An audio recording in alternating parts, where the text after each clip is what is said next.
Hi అండి. నేను chicken fry చేస్తున్నాను. చికెన్ ఫ్రైకి మనం 1 అవర్ ముందు నానబెట్టుకోవాలండి. చికెను తెలుసు కదా మీకు, బాగా కడిగేసుకొని ముక్కలు దానికి సాల్ట్ పట్టించేసి అండ్ మసాలా పట్టించేసండి.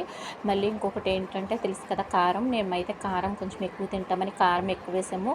సో పసుపు కూడా వేసుకోవాలండి చిటికెడు. ఈ 3 ఐటమ్స్ మిక్స్ చేసేయాలండి. ఓన్లీ మీకు చికెన్ ముక్కలు కొంచెం చెమ్మగా ఉంటాయి కనుక మనకు పెరుగు కూడా అక్కర్లేదు. సో పెరుగు కూడా డెఫినెట్గా ఎవరో వేయొద్దండి. పెరుగు వేయడం వల్ల మనకి ముక్క అన్నది కారం అన్నది ఉండదండి. సో నేను చూస్తున్నారు కదా మొన్న 1 అవర్ పోయాక నేను ఆయిల్లో ఫ్రై చేస్తున్నాను. మనకి ఫ్రై చేసాక చికెన్ అన్నది గమ్మున మనకి ఎగిపోద్దండి. అదే మటన్ అయితే గమ్మున ఎగదు కదా.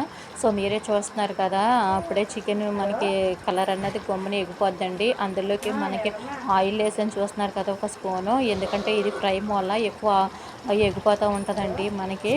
అందుకని ఆయిల్ అన్నది ఎక్కువ పడుతూ ఉంటుంది మనకి చికెన్ ఫ్రైలోకి. సో మీరే చూస్తున్నారు కదా, నేను చాలా వేసాను ఆయిల్ అయితే, ఎందుకంటే మనం కలుపుకోవడానికి ఉంటుంది, ఎందుకంటే ఫ్రై కదా.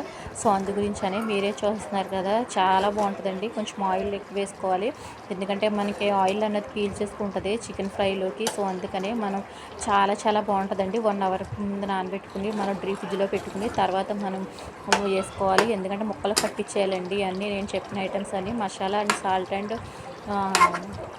ఆయిల్ కూడా ఒక స్పూన్ వేసుకోవాలి. మసాలా, సాల్ట్, కారం అండి, పసుపు ఈ ఎగిచ్చేసి. హాయ్ అండి. ప్రతి ఒక్కరికి తెలుసు కదా కొబ్బరికాయ పచ్చడి. సో చాలా టేస్ట్గా ఉంటుంది. కొబ్బరికాయ అనగానే ఇష్టపడకుండా ఎవరు ఉండరు. సో దానికి తాలింపు ఏమేమి వేసానంటే పచ్చిమిర్చి అండి, ఒక 4-5 పచ్చిమిర్చి, పచ్చెనగపప్పు అండ్ ఈ వేరుశెనగ గుళ్ళు వేసాను చూస్తున్నారు కదా. ధనియాలు వేసానండి.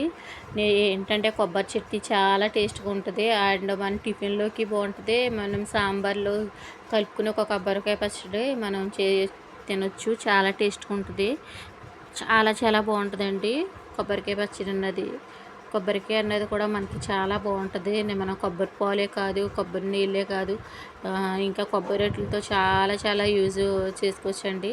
సో చట్నీ అయితే ఇంక చెప్పుకోకర్లేదు. నేను ఆల్రెడీ కొబ్బరికాయ ముక్కలు దాంట్లో నేను కల్లుప్పు వేసానండి. కల్లుప్పు కూడా చాలా మంచిది. ఏంటంటే సాల్ట్ యూజ్ చేయకూడదండి. ఇప్పుడు సాల్ట్ వచ్చినాయి, కానీ మనం పూర్వకాల రోజుల్లో అందరూ కూడా కల్లుప్పే యూజ్ చేసేవారు.